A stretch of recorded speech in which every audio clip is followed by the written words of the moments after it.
Hi.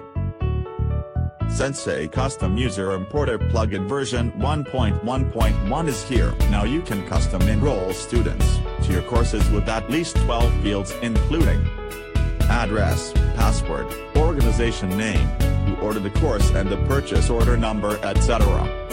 How do you do that? Watch the demo now.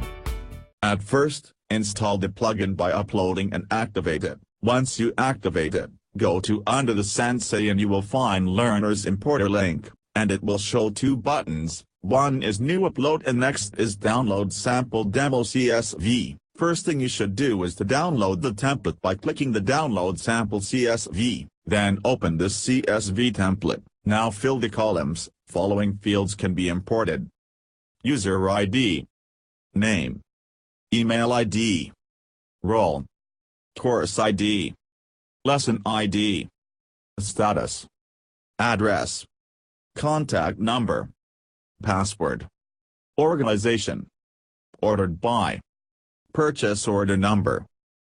You must fill either Course ID or Lesson ID. Once you fill the fields, just upload the CSV by clicking New Upload button.